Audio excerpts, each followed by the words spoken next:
Okay, everybody, here's a song that we used to sing back in the day. It goes like this. He's alive.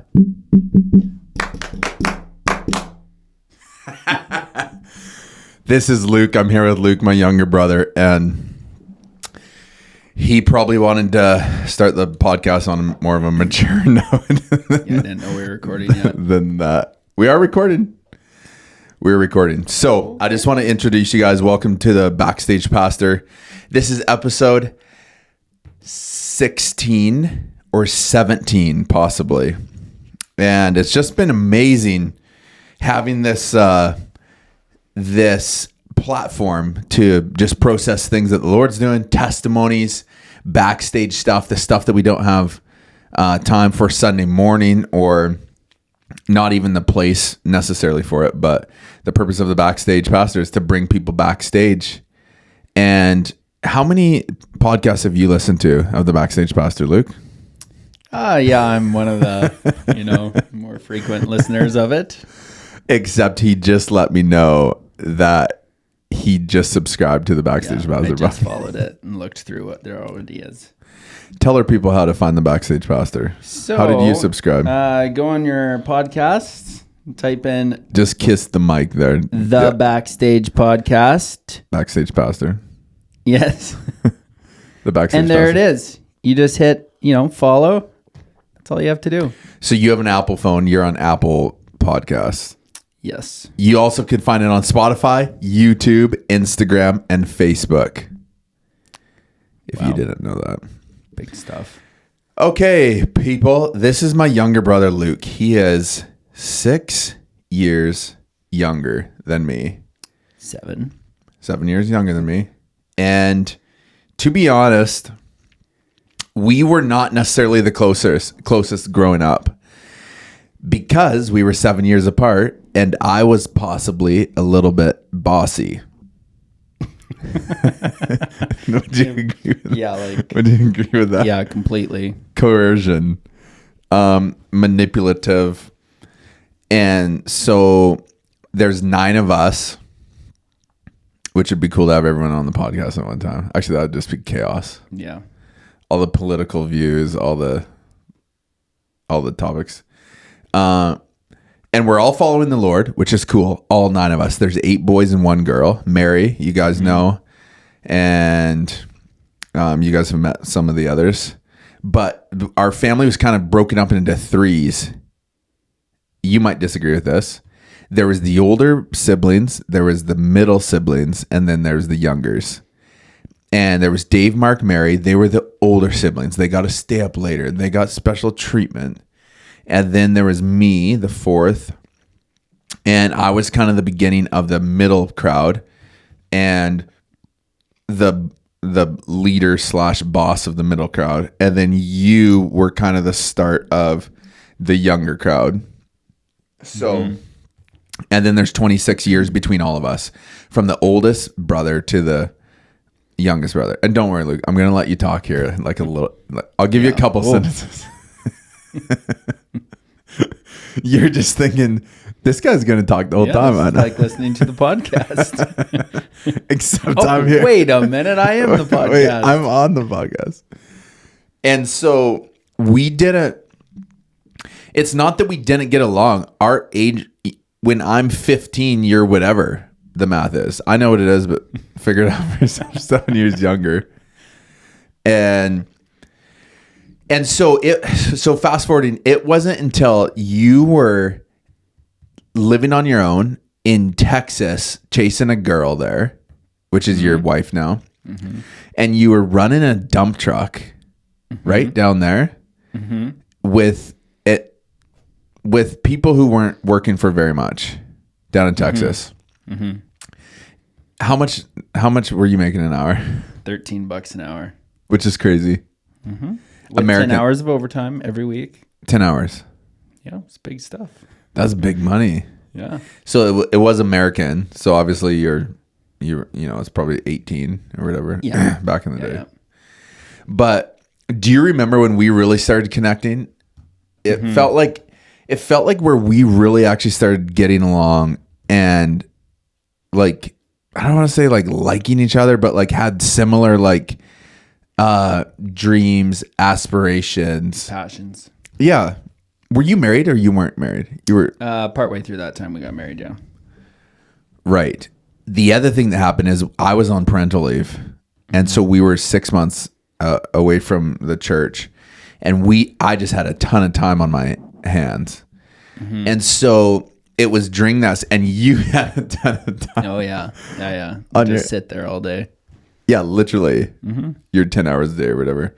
And so I remember in that season, I think what started getting us connected was the stock market, which is where I want to go today. We want to just talk all things money, investments, real estate, stock markets, options, good investments, bad investments, which I haven't had yet. I haven't had a bad investment. Oh, wow. Except for those few I followed you into. Probably my worst one. It's coming out, but I followed a guru into this specific stock, and then my guru died. Yeah. True story. Oh, Charlie Munger. So what do you do? Yeah. Yeah. So what was your basis? into the stock. Yeah. Like 170? I started mine at, okay, we'll get into it in a second. Well, okay, I just want to say, because I bought it specifically to get a lower basis than you. Didn't know anything about the stock, but I said, you know what? If he's in it for 170 or whatever, I'll get in it for 140. I've definitely done that before. Or Paul's bought in something, and he like actually does tons of research on it, which I used to. And then it drops, 20% after he buys something, and I'm like, oh yeah, that's a good buy for sure. Simply because it's cheaper than my brother. Yeah. Anyway, so it was during that time I was on parental leave. You were in the dump truck, and I was really getting into the stock market. I think maybe the year prior to that, and then I had read some books, and I've always been interested in business, and I think probably you have too. But I read some books, specifically Rule Number 1 by Phil Town, that just like up until then the stock market was just this thing that everyone viewed as like, sure, if you want to waste your money there, I guess. A casino. Yeah, casino. Like, okay. And then I read this book, and which I would still highly recommend. Like, it would probably be my highest recommended book for the stock market. Phil Town's a value investor, which is, Warren Buffett style. Mm-hmm. And so he's such a good teacher, and he breaks it down and just takes the casino out of it. It's like, hey, here's how these guys, these billionaires have made money consistently over the last since, who was the guy that taught Buffett? Graham. Benjamin Graham, yeah. Right. Yeah. Back since him, which is what, 100 years ago? Yeah. Or more. Great Depression it started. Yeah. Right. Almost 100 years. 1930, something like that. And then I think you were trying to save money. You had sold your truck or something. Remember your big jacked up truck with no muffler? Mm-hmm. And you thought you're so cool. Do you remember that part too? Yeah, it was cool. I remember because Luke lived with us, with Tiana and I for a while, and he would just fire up his truck at 5 a.m. It was so loud. Anyway, you sold that truck. You got a little nest egg there, and you put it in mutual funds, and you would check it like 70,000 times a day. Mm-hmm. And so would I. It's so fun, starting. And so that was kind of our original connection. Mm-hmm. And I remember FaceTiming you like every day. Yeah. Several times a day. Be like, hey, just found this stock, or hey, doing this, or hey, what do you think about that? Because I was devoting at that point, like, I forget what it was, but it was like 2 hours or 2.5 hours or 4 hours or something every day to researching and learning, like doing a deep dive into the stock market. And so that's kind of when our relationship kicked off. And then from there, we've just had more and more things in common. Obviously marriage, obviously kids, living in the North, Fort St. John. You're on the board here at Evangel. Real estate, et cetera, right. Same values. And Luke and I meet up every single Thursday for what, 4 years, 5. Yeah, probably at least. I mean, we missed some Thursdays for accountability and just like keeping each other accountable and calling each other higher and stuff. But there's tons we could talk about. There's tons I could talk about. I do want to let you talk. But Luke, I just want to talk everything money here. Sure. And maybe just ask you some questions or reminisce about kind of us learning and what that looked like. And then I want to do a deep dive into one of your finance deals, your houses, or maybe a couple of them, and just hear your story in the houses. And then also I just want to say Luke and Emily right now are leading the Financial Peace Dave Ramsey course. It actually started this last Sunday, February 16. And we're leaving it open for one more Sunday to join. So I'll put the QR code maybe here on the screen or else in the comments, and you can register. It's only $35 a person. And then you have 24-hour a day access to Luke and Emily and Q&A and questions and stuff. Yeah. So tell me about your like financial journey. Why not maybe the first just couple minutes, start with like how your theology around money shifted, how you grew up, what shifted, and what it is now. And kiss that mic. You really got to kiss it. Yeah, I would say that I definitely grew up with a bit of a poverty mindset. Right. Just feeling like there's never enough, maybe because there were so many of us kids. And mom and dad were missionaries to Canada. Yep. From America. Yeah, not a ton of money there, not a lot of income. And I just remember one time when I was probably 6 years old or 8 years old or something. We had to drive across Canada to Manitoba to go to this conference. And I remember hearing my parents argue about money, about not having enough money. Right. And I remember, which wasn't rare. I remember lots of it was just combos about it was that. just tight, right? Yeah. Not that it was wild or anything, but it was just very tight. And I remember going up to Dad and saying, Dad, here's my $10. You can buy gas with it. And I just remember Dad just saying, Luke, it's okay. We're going to be fine. The Lord's going to provide for us. Right. But for me as a 6-year-old, that just marked me in a poverty kind of way that, we don't have money. We have to be very careful and stingy with what we have, Yeah. No McDonald's. Yeah, just tight. Yeah. So, and then I think later on out of high school, then I went to Africa, to Mozambique for a couple of years with Iris Global, Roland and Heidi Baker. Yep.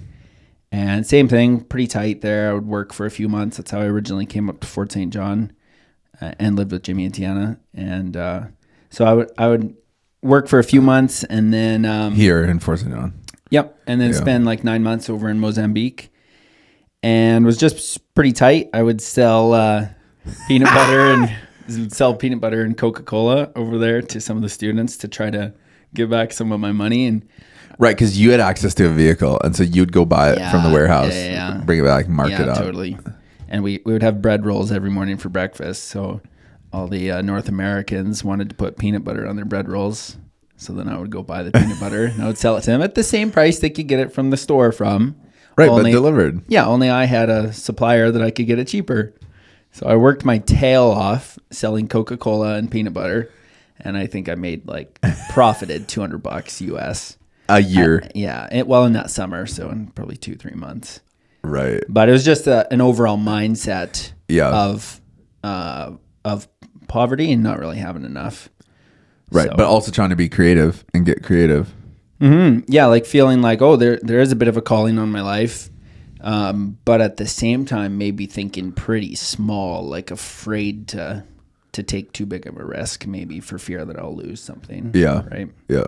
So, and then we got married, 2019, January. Yep. And same thing. It was pretty tight. I remember Emily, my wife, maybe crying because I wanted to spend $150 all month on groceries or something. It was so tight, Could you imagine that now? Yeah. Post-COVID. Yeah, it was pretty wild.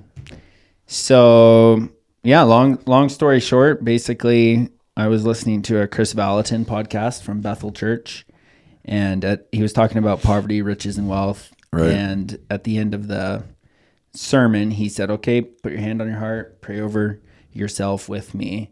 I release myself from a spirit of poverty. And I just prayed along with him. Wow. And it felt like something just lifted off my shoulders. This would have been fall of 2019, probably like August, September, somewhere in there. And it just felt like something heavy lifted off of me. Crazy. Like you actually felt something. Yeah, just something lifted off me. And immediately I started crying, and I felt like two things. I felt like the Lord said, you need to up Emily's grocery budget was the first thing. That was the biggest thing, was like, that's crazy how specific he was. Yeah, pretty specific. You need to up Emily's grocery budget. And now I don't remember what the second one was. So it was really good. Giving or generosity? Yes, the second one was, and I'm not, because I was also giving. We had a giving line item in our budget for spontaneous giving, but Right. neither of us had a heart of giving. So it was like we would get to the end of the month and we're like, oh, there's $100 left we have to give. And then we would like muster up enough courage to like pay for the person's groceries behind us or something. Right. But for me, it was very outwardly focused. It wasn't coming from my heart. It was more that I wanted people to think that I was generous. And so I would specifically tell Emily, okay, make sure you buy the person's groceries behind you next time you go shopping. You know, and so she felt controlled. It wasn't truly us giving from our heart. And I felt like, and it was a big percentage of our income at that point that we were giving away. And so the second thing that I felt that the Lord said was, and I'm not asking you to give that money, you know? So it was pretty crazy. It was like he released me. Like rolled it back. Yeah, because I was just doing it for my own ego. And then secondly, I wasn't actually letting my wife go buy the groceries that she needed. So, okay, wasn't there a while too where you always tipped 100%? Yeah. And then so I never ate out. You got a point there. Yeah. And then the one time I was telling Jimmy brilliant. about it, yeah, I always tip 100%. He was so blown away. We were in an airport traveling together in, I think, Seattle. And you said, I'll pay for you. And I just I said, I'll pay, and I'm going to tip 100% because that's what I do. And it was kind of in that same season where I was doing it so that people would think I was generous. And I forget what happened, but I think my card didn't work. My card didn't go through. I forget, and I had to pay. I think so. Yeah, it was so embarrassing. I just that was finished in Seattle. Yeah, that is in the so airport there. Funny. I just finished saying how I tip 100%, and then my card was declined. Hey, I think you're onto something. If people, for people who need to learn to like spend less, start forcing yourself to tip 100%. You'll just because I never ate out because I knew that the cost was double of whatever it was going to be. So that is so funny. Okay, so for mindset, Luke, what has been like the biggest mindset shift for you from having a poverty mentality to a royal mentality or wealth mentality? And I say wealth, not riches specifically, like wealthy in every area of life or flourishing. Yeah. What's maybe one or two mindsets that have shifted for you? Because I think sometimes people don't necessarily grasp that it's like you are held captive to oftentimes to how this thing thinks, how your mind thinks. Yeah. And this is so powerful. And there's so many kind of, tests or things out there. One of them is Grant Cardone, this real estate guru that we follow. He had this TV show reach out to him and said, hey, lots of people are saying the only reason you're a multimillionaire, billionaire, or whatever, I think he was not quite a billionaire yet, is that you lucked out, you found the right contacts, you were fed with a silver spoon, you fill in the blank. And he said, no, if you drop me off in a city with $100 and a cell phone and I can't use any previous contacts, I go by an alias name, in 3 months, I think it was, I could make $1 million business. Mm-hmm. And so he did that in the middle of COVID.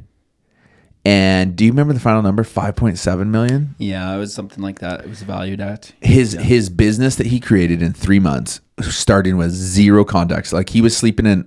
He went to an RV. Like go watch it. It's insane. It's called Undercover Billionaire.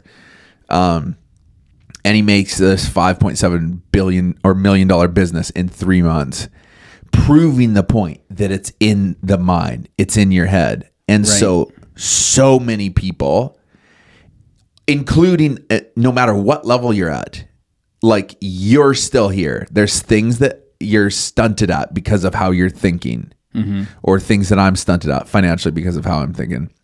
What has changed in your mind, your perspective or truths? Like, give me one or two things. I would say that the biggest thing is just if you have I would say a wealth mindset, the way Chris Valentin describes it, versus a poverty mindset.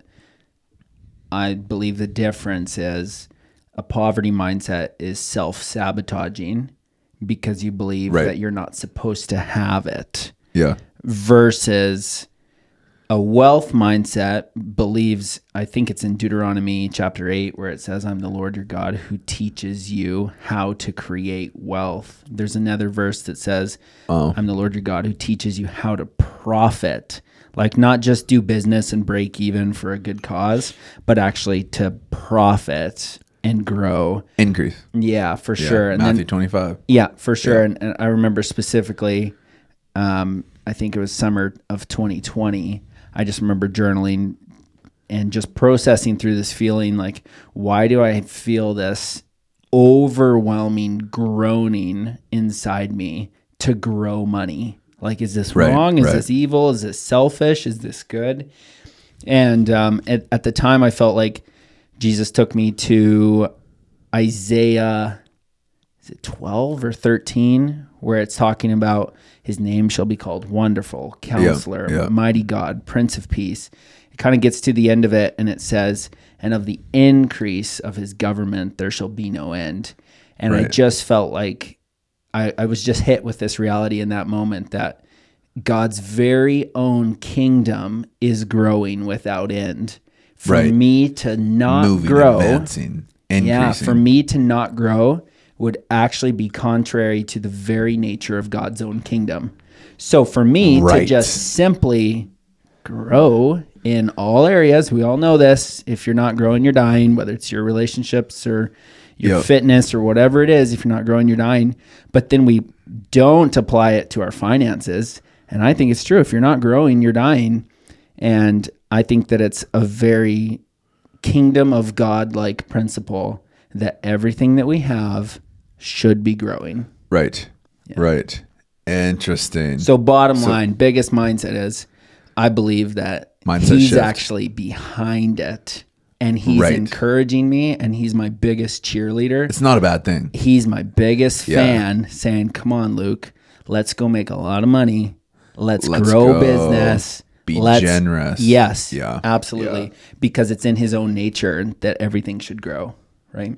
And in growing, it just magnifies what's inside you, right? Yeah. So, yeah, super good. Yeah, it's so... man, there's just so much I want to say, specifically with the church and finance. But I think I'm going to avoid that topic. Just like the poor theology and thinking that the church has had around finance and how we've demonized it. I'll just say that. The church has demonized money when it's actually like a spiritual gift and can be a beautiful, beautiful thing. And I also want to say, like, Luke is not just like making money to make money and hiding behind so that we can be generous. Like you guys are actually very generous. Are you still tithing off what you want to make? Yeah, for sure. Yeah. How long have you done that for? No. Is it a year now? About 2 years now, basically. That's insane. Yeah. So we heard the story of someone a couple of years ago who stopped tithing off what they did make, basically, in reaction to this is what I made, therefore now I will go give. Yeah. And we said, so I'm in commission. I sell vehicles, I sell Fords, and so my commission is extremely volatile and irregular. Yeah. And especially because Fords are always broke down and in the ditch, and People are probably bringing them back because they're kind of a lesser truck. Because you're jealous. So my income is super irregular. And so we said, what if we started tithing off what we wanted to make? If we want to make $5,000 this month, $10,000 this month, if we want to make $10,000 this month, what if the first day of the month we gave $1,000 away? Yeah. And we said we want to make $10,000. Would this be the seed that would turn around and turn into a crop? If we want to make $30,000 a month, what if we gave away $3,000 a month? That's insane. Right? So, and for 2 years, I mean, depending how you look at it, through my commissions alone at the dealership, I have not made a 10x multiple of what we've given away. So I'm still over giving. Right. If you over look tithing. Over tithing. If you look at it based off of commissions that I've gotten. If you look at it on a more broad perspective, like investments, real estate stock market. as a function of gross income, including rental income, then we're almost bang on. We're still over tithing even that though, which obviously if you make $10,000 in rental income, you don't get to keep that. Almost all of it, probably $9,000 of it goes out the door in expenses. Yeah. So it's not really the way most people would look at it. Most people would never tithe off gross income off a rental. Yeah. But even then, even using that, we're still out giving our gross income. Crazy. Yeah. It's so crazy. Tiana and I, from the beginning with our rentals, we talked to the Lord because a lot of people don't tithe off every increase. Mm-hmm. And we felt strongly like, no, we're going to err on the side of generosity. Mm-hmm. If we aren't sure, we're going to give it to the Lord. Right. So we've tithed off all our rental properties off the top. So it the e-transfer comes in beginning of the month, whatever, $2,000. It's like, boom, tithe immediately off the 2,000. And it's wild just seeing like at the end of the year, you look back and you get your tax receipt or receipts and you're like, do you ever feel this? Like, whoa, that's a lot of money. Like I could do this with that. I could do this. That you gave away specifically. Yes. Yeah. Yeah. But looking back and like you guys tithing, giving off what you want to make, it's like, man, I just look at your guys' life. How old are you now? 27. 27. Yeah. You're 27 and it's like, and like the Lord has just blessed you guys so much financially that it's like people, like smart people go their entire lives without experiencing what you've already experienced and have seen at age 27.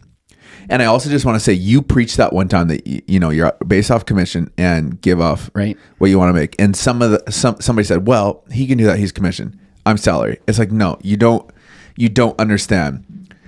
If the Lord is able to raise a dead person to life, like a beating heart, a body that's deteriorating, and say, little girl, wake up, Lazarus, come forth.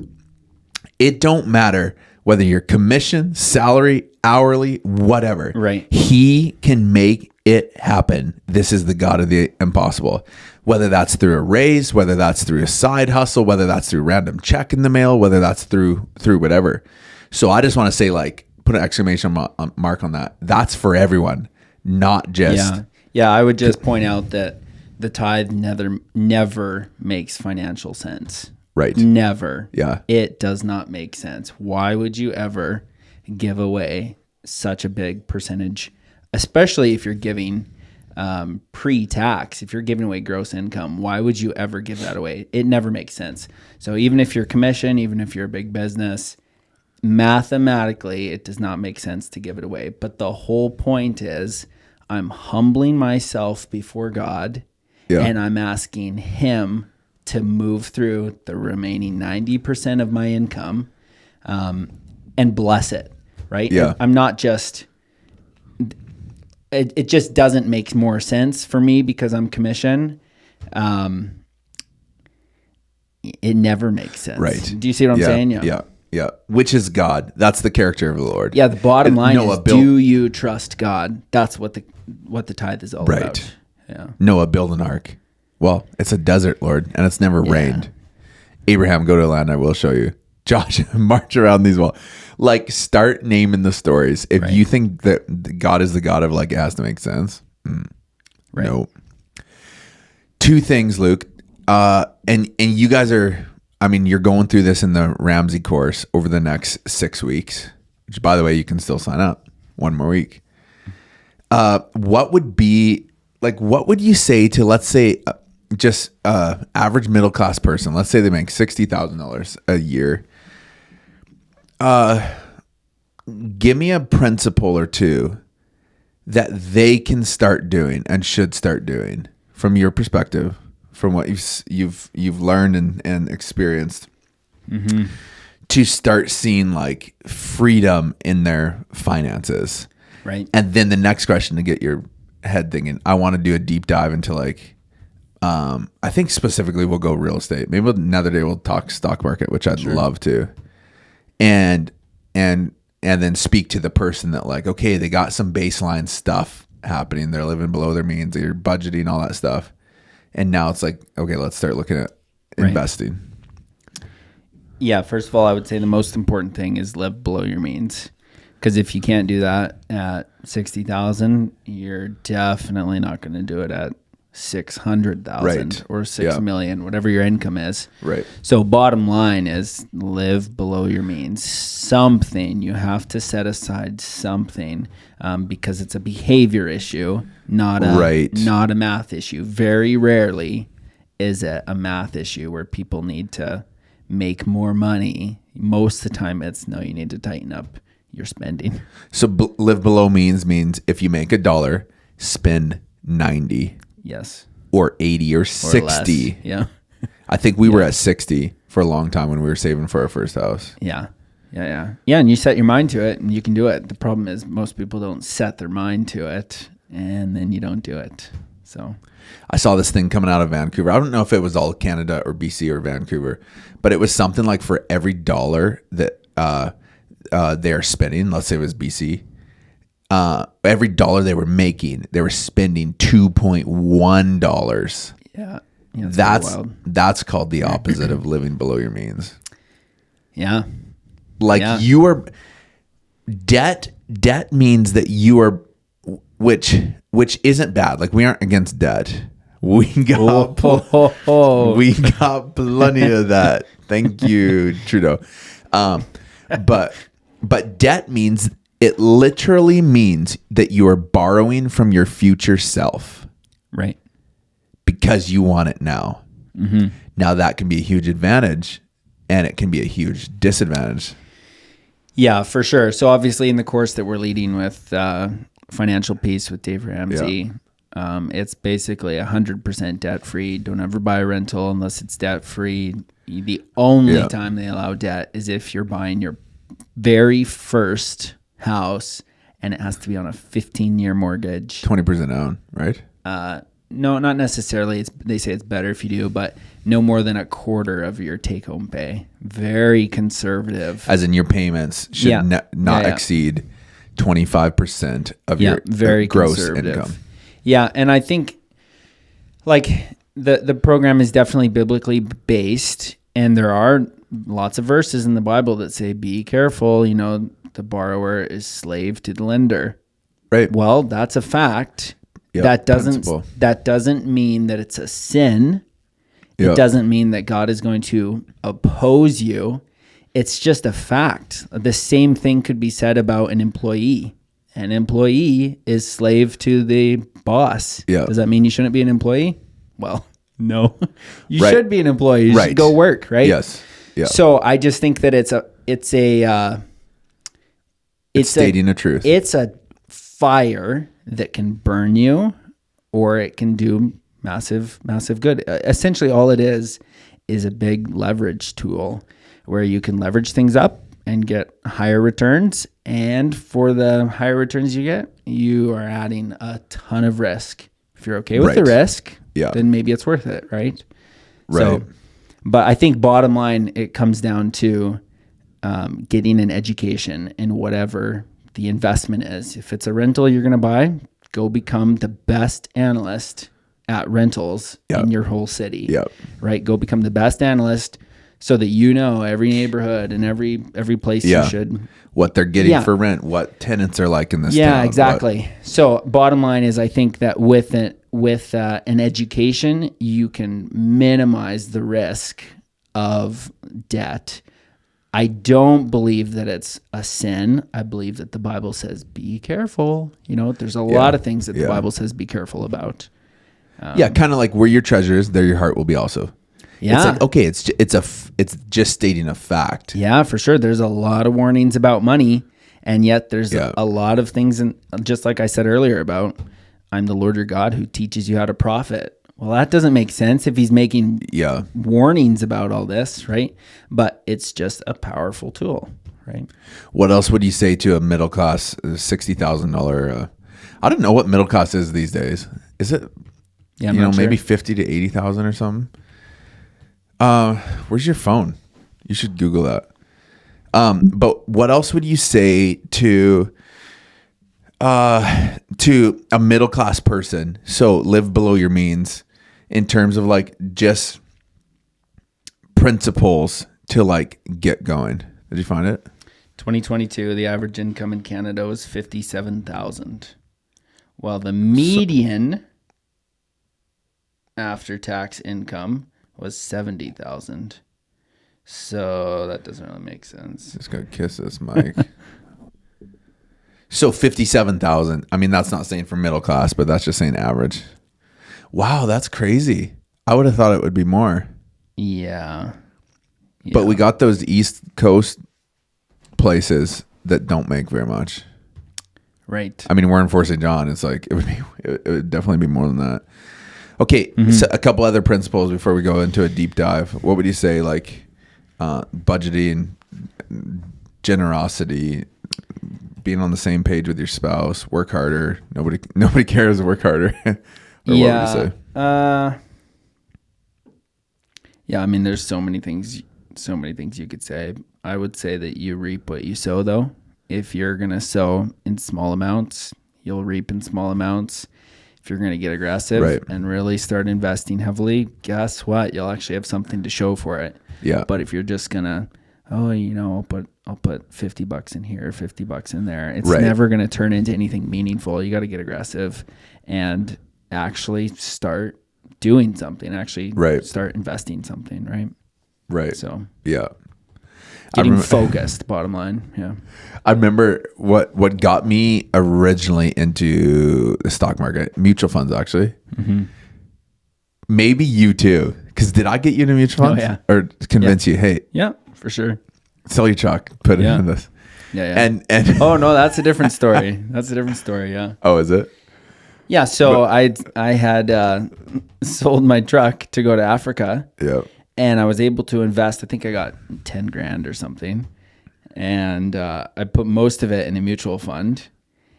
And only because I felt like I had to, I still did not believe it was good for a Christian to have money. So I felt like I had to do it because I had this chunk of money there, basically. So, and then I came back from Africa. And I was working in the summer, and I just remember asking you, so I'll do anything you say. I've got this 10 grand here. I think it was maybe 12 grand at that time. I said, I've got this 12 grand here in mutual funds. What should I do? I'll do anything you say. I'm humbling myself, and I'll do whatever you say. Okay, pause. This is a great analogy, people. Listen to this. Yes. I said, I'll do whatever you say. And he said, okay, here's what I think you should do. You need to pull the money out of your mutual funds, stop renting, and buy your own house. And I said, nope, not doing that. You said, nah, that doesn't sound super. I said, no, I'm not going to do that. I'll just stay where I'm at. Oh, that's a preach in and of itself. That's called submitting until you don't want to. Yeah. Oh, yeah. Okay, but do you remember in the beginning, I was going to say, Dave Ramsey, had this rant if you're 20 years old and you put $100 in the stock market has averaged 10% over the last 100 years. Let's do a safe bet of 10% over your next 40 years. So when you're 60, if you put $100 a month in, you will be a millionaire. I forget what the exact number is. You can see a compound interest calculator.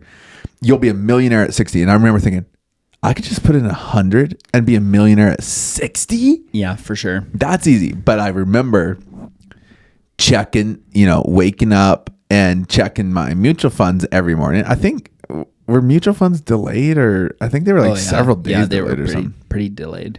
Yeah. And checking them and being like, dang, it's at $311 instead of $310. This is going to take forever. But just this feeling of like, oh, you don't what I love that. Like, not only what you reap, you sow. The amount you reap is what you sow. And you sow, like, there's so many principles there. You also sow after, you also reap after you sow. Yeah, the point in that example is not you get what you sow. It's that over time, this is what it turns into. That's the whole point of that example, right? That a very little compounded over a long time can turn into a lot. That's the super powerful. Yeah. If you want to be inspired, I know you've done this. I showed this at Big Jesus Big Money, which, by the way, this would be cool to show at the financial piece on the TV. Go to a compounding calculator and just play with the numbers. Okay, what if I invest for 40 years? $100 a month, $500 a month, $1,000 a month. What if it's 12% instead of 10%? What if it's Warren Buffett's average of 20% instead of 10%? Yeah. It's like, man, that thing jumps from like $1 million at 60 to like 200 million at 60. Yeah. The power of compounding is just wild. Okay, Luke, I want to do a deep dive. Just on your real estate portfolio, what's happening there, how it got started. There's a misconception. I'm just not flexible. I can't bend that way. He is 7 years old. 34, 35 this summer. There's a misconception, I think, that buying a house is harder. I feel a little fear saying this because it's like whenever you like, not giving away your secrets, but like we are in a huge town. And so it's like, man, this is like, we're teaching everyone how to do the exact same thing. It's like all of a sudden things are going to get gobbled up. But at the same time, knowing that like a kingdom mentality, a royal mentality is there's always more than enough. Sure. There is actually always more than enough. But there's this misconception that in many areas, but specifically in real estate, that it's much harder to buy a house than it actually is. And I get asked this all the time. In fact, the last time was yesterday. We're recording this on Sunday at church. Somebody who wants to come to the financial piece and they're wanting to buy a house. I think they have a house and they're maybe wanting to buy an investment house. And wondering how much it costs to buy a house. Is it 5%? Is it 10? Is it 20? Is it like 400,000? Is it 2,000? Is it like just not knowing? And I think there's this misconception that like, whoa, this $400,000 house. It's like, I can't fathom that. But I want to say that like, it's actually like building wealth it's so much in the mind. And once you learn principles, you realize, oh, these are simple principles, not necessarily easy, but simple. And so when I tell people like, no, $300,000 house, if you're moving into it, 5% down, $20,000, $23,000 in lawyer fees, 5% down and a $800 inspection or whatever, it's like $20,000. Oh, I can do that. That's crazy. Right. And wait, it has I could buy something with a basement with a rental and it can be paying half my mortgage, a mortgage helper immediately. And then that can expedite.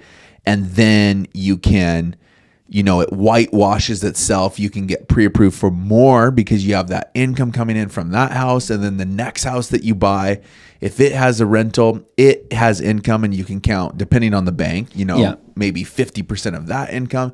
And it just snowballs. So I don't want to say it's easier than it is, but I think it is actually simpler than it is. Obviously, there's risk. Obviously, you need to know your economy.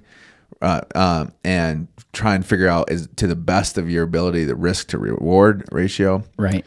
But I want to just do a deep dive in your guys' life, and I'll just ask questions, and you just go there. Shoot. When did you buy your first home? November 2019. Crazy. No.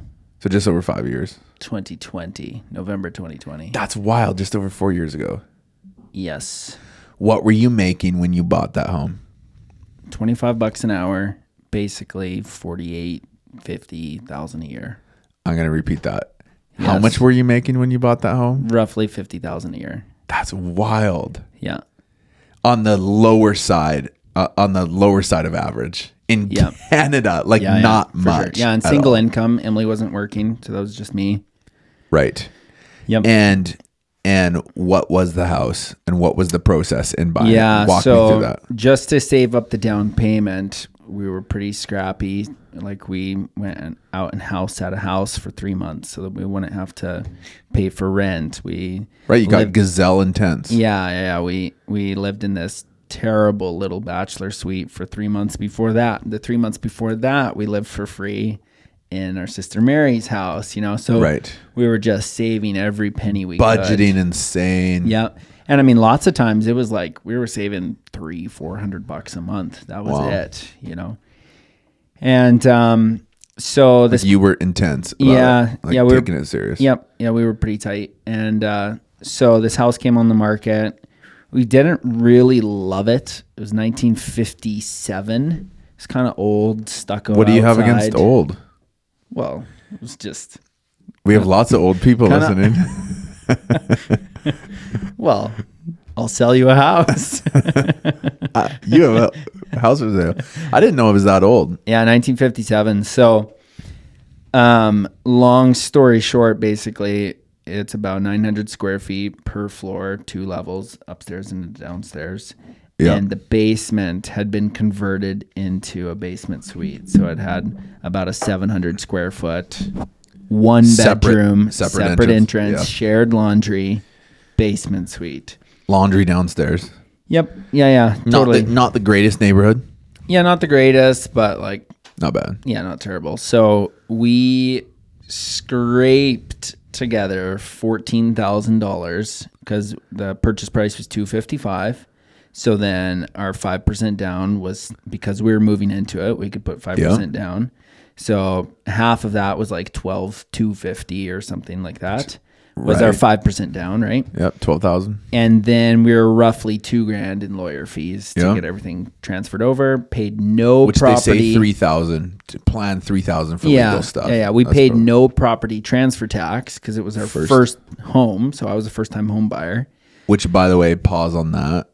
You don't pay property transfer tax for a new home, brand new, or your first home. Yeah. And wasn't there another law that just came out about something, or they upped it? Yeah, if it's your first home, you can also do a 30-year versus a 25. So okay, and it had to be under, for a new home to pay no transfer tax, it had to be under $500,000.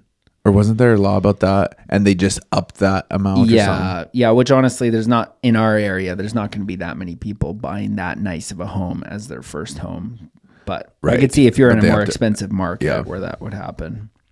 But so all said and done, we were like $14,000. I was just so stressed out that I was just signing on the dotted line for $250,000. Fool of myself for $250,000 of debt. Yeah. And, I remember specifically asking Steve Hobbs, saying, is this dumb? Am I making a dumb decision? Am I going to make a fool out of myself? Yeah. And he said, well, if you didn't respect it, I would be worried. And he said, but I think you should go for it. Yeah. So we bought the place. And right, because the idea, that was your first house, and the idea of like $250,000, Yeah. Those are just wild numbers. And it's like, Yeah. and then the scripture, the slave is, the lender is slave to the borrower is slave to the lender. Yes, that verse. That one, Pastor. It's, but it's like, that's going through your head. Yeah. You know what's wild though, is that I was so freaked out about the risk of it. And yet our budget was almost staying the same because we were paying $750 a month for rent at that time. And our mortgage was $1,000. So obviously there's extra costs and there's utilities and all that kind of stuff. But from a budgeting perspective, it wasn't that much more risk. And then 4 days after we bought it, we had somebody move in. To the basement? And we started making... You moved in upstairs? We moved in upstairs in a 2-bedroom upstairs. You have to, for 5% down, move in for 1 year. Yeah. 12 months. Yeah, exactly. Before you can move out. So then 4 days after we moved in, somebody moved in the basement. We started making $750 in rental income. So then once again, let's say you say, oh, okay, $1,000 mortgage, $200 property tax, utilities, insurance, all this stuff. Let's say you're $1,800 to $2,000 a month. Yeah. All said and done. But guess what? You get Minus $750. So now you're right back down to which is way cheaper rent than you could ever get for that. Yeah. So and Emily and I just say the most underrated thing we ever did was buy that house because our risk was so low and our cost for it was so low because we had some rental income on it. Right. So the most underrated thing we ever did was if you just get a place with rental income on it. Well, the whole risk to reward ratio thing, which you're always trying to do, you're always trying to figure out what is the risk to reward. Like if you want low risk and low reward, go work at scooping ice cream or whatever, right? It's like that's going to be low risk. You'll get your paycheck all the time, but it's also very low reward. And generally, the higher the reward, the higher the risk. So you're trying to always balance that. Yeah. Your risk was tiny because even if you didn't get a tenant in the basement, you easily could afford that. Yeah, still. It would have been tight off that income, but we could have afforded it. And obviously, the bank approved us with no rental income on it. So they were comfortable making the loan on us, knowing was it a bank or mortgage broker? It was eventually it went to a bank. Yeah, it was through a mortgage broker. What bank? MCAP. Right. Yeah. I think I have one. Yeah, for sure. What at percent? 1.79% interest. Dang, you're still at that? For 5 years, so that's coming up this November. And I think you were mad at that too because you saw 1.59. Yeah, I was mad because there were people getting in the 1.2, 1.3, 1.4, and I was mad that I was 1.7. And now looking back on it, for perspective, I have a 3.29 mortgage. I have a 4.74 mortgage. I have a 4.84 mortgage. Yeah, and I remember being like, "You want a 3% mortgage?" Yeah. Okay. So then So then a year and a half later, we did the same thing. Okay, but wait. You're living upstairs in this house. Yes. You have a tenant downstairs. Now a year passes, and you've saved up some more money. I'm assuming another bit. Down. How much? Yeah. Like $10,000. Okay, so you've saved up another 10.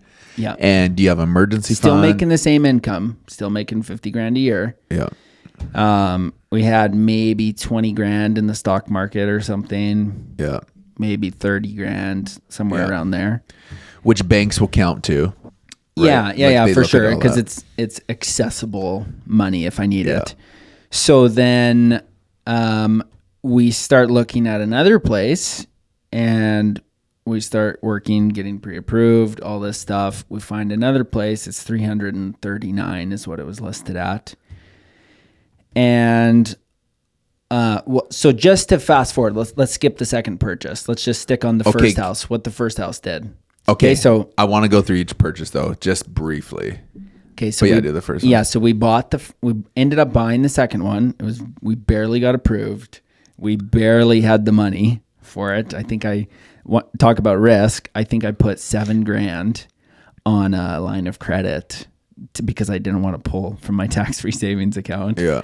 And then I paid it off over a few months. But I definitely did not have the full down payment in true cash. So the second house for the second house, yeah, was $330. Yeah, we closed at 327. And it had a rental suite downstairs. Same thing. Rental And suite, obviously a bit nicer house. And Yeah. then you 5% down, same thing. Yeah. You moved into the upstairs Yeah. for a year. Yeah. So we were about 20 grand down on that one to get into it. It's definitely a niche market and hack that and- like you can move every year. Not everyone can do that. What makes it work is that we were willing to move, and specifically that my wife was willing to move. Because Yes. if she wasn't willing to, then it would be... Well, and let's be honest, she wasn't just willing to move. Yes. She was possibly She was dragging me. because you liked your comfortable couch. Yeah, but if your spouse is not willing to move, then this strategy is not going to work for you, and you're going to have to get aggressive in different ways. Right. Yes. Yeah, for sure. Which is where we are. We're more in a home and property that we just could spend the rest of our life in. Yeah. And we're not willing to like hop around like that. Yeah, for sure. So okay, so you move out of the old house. we move out of the old one. You Airbnb the We upstairs. turned the upstairs. We left all of our furniture in that place. Had to get some stuff. Had to get some new art and shelves and stuff to make it kind of cool. Because remember, it's 1957. It's still pretty old. Yeah, painted pretty some vintage. things. Yeah. And so we left most of our furniture there, left it furnished, started doing Airbnb, which at that time we didn't know anybody in Fort St. John that was doing that. So it felt like a bit of a risk to start. Did I have mine Airbnb or no? I don't remember. I think we kind of started around the same time. Yeah. So it felt like a risk. Here's the wild part. Fast forward, and this is not vacation rental Fort St. John. This is not where you get 3, 5, 10 times a long-term rental because it's a vacation destination. The only people that are renting these places are people that don't want to stay in a hotel. Yeah. So you get a touch more what you'd get long-term, right? You're maybe $800 to $1,200 extra over a long-term rental. So it's not wild, right? Yeah. And it's more work. You got to furnish it, all that stuff, right? Yeah. And more high maintenance. Yeah. Dying so for here's what's reviews wild though. We put 14 grand down on that place. The cash flow, what we have been paid, put in our pocket after all expenses, like I'm detailed tracking this. This is not me just guessing, I think I'm making this much money. Detailed. I could look back and tell you to the penny how much money we make on it. All said and done, it's cash flowed 18 grand per year for the last 3 years. Crazy. We put down 14 grand. So it's over 100% cash on cash return in our pocket. Yeah. And it also has paid down about 8 to 9 grand worth of debt every single year. So then our 18 grand plus call it 8 grand. Now we're at 26 grand return based off of debt pay down and cash on cash return off of 14. And it's appreciated slightly. Not a lot. It's not wild. It hasn't doubled in value or anything, but we could sell it for a little bit more than what we bought. And it you for. look at your risk of 14 grand, like, yeah, exactly. So it's not compounding on itself the way a stock would. But I'm pulling that risk. I have no risk on the table anymore. I've pulled all my money back out. Right. It's sitting there. Yeah. Okay. So we're out of time. Second house you buy, you live upstairs. Same thing. The first one now is fully paying for itself and cash flowing. You said how much? $1,000? Yeah, $1,500 per So month. now it's paying for half your next home that you're currently living in. Yep. And your second home, now the basement is rented out for $1,000. Yeah. So between that basement and your last home, you're now living for free. Pretty much. Like they're both paying for themselves fully. Yeah. You guys stay there for a year. Emily gets antsy and then you follow. You save up another down payment. Yeah. Same job still, or had you moved into sales? Yes, I had moved into sales at that point. So we had to do a little bit creative financing to get it all approved. Right, because I was commission based. Yes, at that and point. you don't know how much you're going to make. You can't look back on your previous year. Yeah. So then you find your third house. How much? What percent interest? What was it? Same thing. It was built 10 years ago for the guy bought it for $450,000 and $47,000 is what he paid in 2014 for it. Yep. He listed it 10 years later, 2020. It's a half Where would that have duplex. been? No, it's an up and down, Right. separated duplex essentially. But it was actually built that way. It was intended. The other ones were added later on. Right. So he listed it at $495. So he listed it like $50,000 higher than what he had bought it for. And it sat on the market for a year because the listing was outdated. It said they were only making like barely $2,000 in income. It was super outdated. Which is they were an actually issue. making more than that. That's a huge issue and huge hack because, especially in BC, it's very hard to kick tenants out. Yes. If you move in, you can, or you have to prove that like it needs extensive renos and is dangerous. Right. So if you're a 20% down investor that doesn't want to move in, because if you move in, okay, you can move into the side that's the least amount of rent, right? Keep the other one.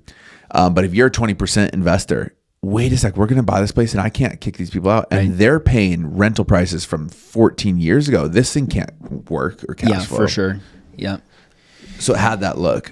Yeah, so we found out, it's not actually making $2,000 in rental income per month. This thing is actually making almost $3,000 in rental income per month because there's a new tenant in there versus when it was listed and actually making the smaller amount. Yeah. So by then, I think it was listed at $445, essentially what the guy had paid for it, and we went and looked at it and we said, yeah, this is good. But the problem with moving in, putting 5% down is there's so much leverage and so much debt on it that it's hard to find a place that will cash flow. Right. Only putting 5% down, right? Yeah. The more money you put down, the easier it is to cash flow. Any property at some point will cash flow. Yeah. Whether you have to put down 90% the purchase price cash. Or 10% the purchase price. At some point, interest rates are going up. Yeah, at some point, any property will cash flow based off of how much down you put. So putting down 5%, and then you tack on a 4% CMHC, Canadian Mortgage Housing Corporation insurance. Yeah, we it. haven't talked about that. So that's an insurance. Yeah. If you do put down, that's one of the big negatives. Obviously, that you're leveraged out, but one of the big negatives is CMHC. It's an insurance. Yeah.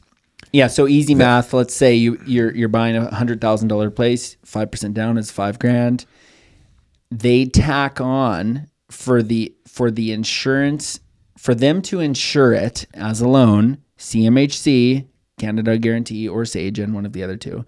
They will charge a 4% fee, and that gets put into your mortgage. Because the bank views you as high risk because they only are getting they're only getting, your $12,000. And for them, that's very high risk. So they need a third party that says, we'll do the other 15%. So here's why we'll charge for why this is high risk as an investor. Because if it's a $100,000 place, you put 5% down, which is $5,000. They tack on a 4% fee, which is $4,000. You have a $99,000 loan, which means if you go to sell it for $100,000, exactly what you paid for it, by the time you pay realtor fees and closing costs, you are upside down. And if you have a whole stack of properties like that with no equity in them and you get into a bind, it's extremely dangerous because you have to start liquidating below cost to try to get out of it. So that's why it's super risky. Or something simple can happen like, interest rates are going up and we all, all your interest rates are pretty low and coming here this next year, I think Paul, my other brother was saying it's something like 88% of all Canadian mortgages are coming up for term another term, which has never happened this next year. Yeah. And it will jump from, let's say we're at averaging 2% to now 5%. That's a huge amount of payment. So if you aren't planning that, which you are, we're thinking that way, like, okay, this is coming. Can we still cash flow? Do we have the money? Yeah. So basically as a buffer for each of our properties, we've budgeted or underwritten, can we afford this mortgage if our interest rate in 5 years goes up to 6%? That was our metric we used. Right. If all 4 of our houses, all of our mortgages go up to 6%, Yeah. can we still afford it? And we said, yes, we can. So if you're going to do this strategy, make sure it not only pays for itself, but it cash flows. I mean, you need to make minimum, safely, conservatively speaking, a few $100 minimum on top of all your costs.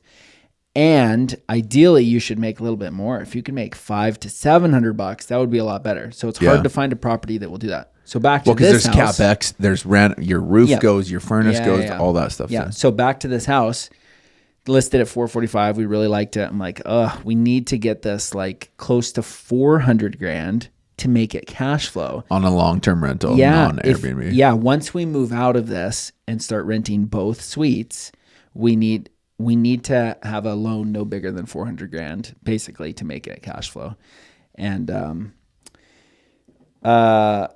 basically that's a pretty big hit that the seller was asking $445, and I'm going to go in and ask $45,000 less. That's almost insulting, right? Okay. Talk about this. Didn't you do listening prayer here? So which I is went, huge. So I went home and Emily and I both prayed about it. I got out my journal. I started journaling about it. Which you're doing all the time, by the way. Yeah. Bringing Jesus into finances. For sure. So, and then I specifically prayed like, Jesus, what do you feel about this? And I just felt so much peace about it. Like, oh yeah, it's good. It's going to go ahead. And this is the only time I've specifically had this happen to me. But I said, well, what would you pay for it? And in my mind, I saw a long legal document with blurred out words beneath it. And at the very top of the legal document, in big, bold numbers, it said $405,000. Wow. That's crazy. Whoa, that's crazy. So I wrote it down. I forgot about that. Yeah, that's all I saw. And this is the only time I think that I've ever had it happen in this way. And so then we go back to our realtor and we say, hey, we want to offer $400,000 and our max is 405. Yeah. And she's basically said, okay, let's see what happens. So we offered it. They came down $20,000 on first counter. And the realtor was like, you need to go for this. This is amazing. And I said, well, please don't be mad at me, but we're going to go from 400 to 405, and that's final offer. And okay, we'll see what they say. And we prayed about it, and we just said, all right, if this is really you, Jesus, we don't want to be going back and forth, negotiating for days and days, trying to get the right price. If this is you, just make it happen. And if it's not, we're going to walk away. We said, amen, and the phone goes ding, and wow. realtor said, like you were literally praying. Yeah, we were literally praying. We said, amen, phone goes ding, and the realtor says, you're not going to believe this. They've accepted 405. So it's pretty cool. So that is sick. Yeah, so fast forward, we moved out of that place. Okay, wait, whoa. That place you moved into the basement of. Yes. And you Airbnb'd the upstairs. Yes, you correct. set it up. So you're buying $5,000, $10,000 of furniture. Emily's setting it up. She's amazing at that. Yep. You are not so much. let's just say wow, if honey, it was up that to looks you. terrible. If it was up to you, you'd she buy knows it. what's trendy, and I oh yeah, she's so good at it. Yeah. And then so you're there for a year, and then you did the same thing again. Same thing. Moved out to another place. Moved into the upstairs, and that place, that $405,000 place that we bought, that we moved out of. Yeah. Now we have both as Airbnbs, which I do think is a little more risky. Oh, your basement is. Yeah, it of is that too. place. Yeah, they both are. Okay. So which I think is a little bit more risky because you don't have that long, steady. Yeah. And right in the middle of this, by the way, probably around that time too, many of you guys will know BC NDP did this thing against Airbnb, which basically looked like they were just going to fully shut it down, but different towns could opt out. And I think there was about 30 towns over BC. Yeah, our vacancy that got rate approved. Was at the right numbers that we were allowed to opt out, and we're allowed to continue doing short-term rentals under 90 days in Fort St. John. Yes. Yeah.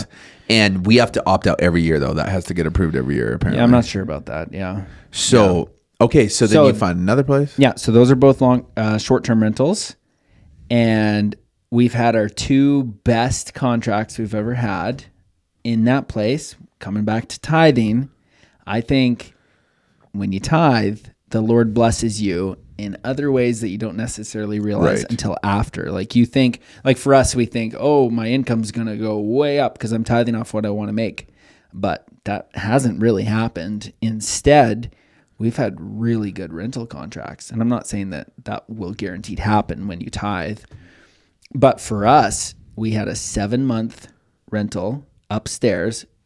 We underwrote this house. We need $3,200 in total rental income to cash flow $200. Our cost is $3,000 by the time we do, mortgage, taxes, utilities, all this stuff.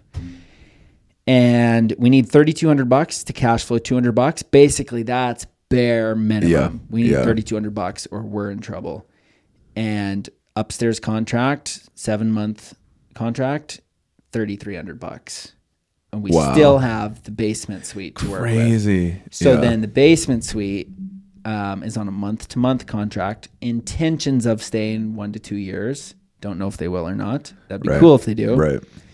And that is $2,500. So basically, this house is making revenue of $5,800, and we need $3,200 to kind of. Well, we need $3,000 just to break even. Which I want to say, like those are amazing numbers, but they're also viewed as very risky numbers For sure. because Airbnb short term, BC could shut it down. Yeah, and in December we were vacant in the basement. Right. So we were not making $5,800. We made about $4,000 that month total. Yeah. So you buy your next house, you move into it. It's a bigger house, newer house, and it has a downstairs rental. You're long terming that one. Yeah, exactly. Same thing. So all said and done, we have 4 houses. They're all double suites. So 7 different tenants. Yeah. So 4 long-term rentals, 3 short-term rentals. Here's in 4 years. In 4 years. 2 of those making under $50,000. Yes, for sure. All said and done, we have $1.5 million in debt. Yeah. That's what we owe on these places. Yeah. We need about $10,000 a month just to break even on overhead. these places. And we're leading the Dave Ramsey financial course on Get Out of Debt. And so our goal, a few weeks ago in church, you asked, what's something that the Lord is speaking to you over the whole year? Right. And we both, Emily and I both prayed. And I felt 3 words: margin, breathing room, and I need to lead this financial piece course. Yeah. And so for us, we're trying to put the brakes on a little bit. We're trying so hard to not look at real estate listings and not buy anything this year. And the purpose is we want to get saved up a 6-month emergency fund for our, not just us, but for our rentals as well. Right. So for us, like, as in $60,000. Yeah, bare minimum. We're like, we need to get $50,000 before we even start, which we have in the stock market, but I want that in cash sitting there as a true emergency fund, not invested in something that can fluctuate. Right. So that's where we're at right now. That is crazy.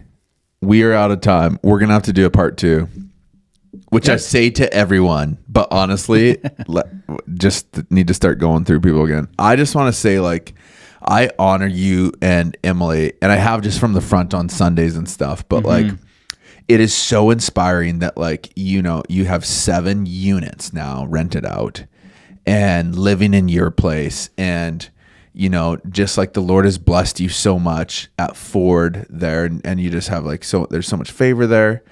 And you're, tithing off what you want to make and leading this financial course, and the humility you guys walk in, the spreadsheets that you love to make and sometimes share with me. Yeah. Like, you are just so inspiring. And I just want to bring this back to, this isn't just like sharing all these homes and real estate and successes to just say, hey, look at me. But it is to say, like, look at him, look at what the Lord can do through somebody that actually, like, honors him with their finances, but also is faithful in the little. He who is faithful in the little will be faithful in much. And the Lord is giving you more and more. In Matthew 25, the faithful steward the master says, great job, well done, good and faithful servant. Now I'm going to put you in charge of cities to oversee cities. It's like you've been faithful here and the Lord's given you more and more. I would love for people to feel hope in their finances. For sure, the first one's the hardest. For sure. I was listening to Brandon Turner, and he said, used to be part of Bigger Pockets, but he said the first one is as hard as the next two. The next two are as hard as the next 10. Those 10 are as hard as the next 100. In other words, the first one is hard. And like for Tiana and I too, it's like we just cut costs at insane how we live. When I think how we lived, and we were putting away, I think $1,500 a month, which is crazy, but we were living wild, old beater minivan, just crazy, and super hard. But then the next one, it's that much easier. The next one is that much easier. Right. And it just snowballs so quick. And the freedom that you have, the gifting, the an anointing that you have, the generosity that you can walk in, it's a beautiful. Money's such a beautiful slave, bad master, but beautiful slave. Like it's a beautiful, beautiful thing. Seeing what the Lord is doing. Yeah, so, for sure. Any final thing you would say to somebody listening? Then we got to wrap up here. Yeah. Wow. I don't know what to say. Oh, well, let me say, don't say that with me, Luke. No, I just think it's such a cool journey that we've been on. And, I really believe that the Lord is calling us to something with finance, with money, with business. Yeah. And it's not just so that we can have more money. Like that is so shallow. Right. Like right. I said, or build your empire. Yeah. I said yesterday at leading the course that last year we were able to give away as much money as we made in our whole first year married. Crazy. And what I wanted to say on Sunday introducing this course is how many of you want to up your giving? Yeah. Okay, if you want to up your giving, you got to up what you're making, what you're saving, what you have, right? And so massively up your giving. Obviously, you can up percentages and stuff along the way and be more generous.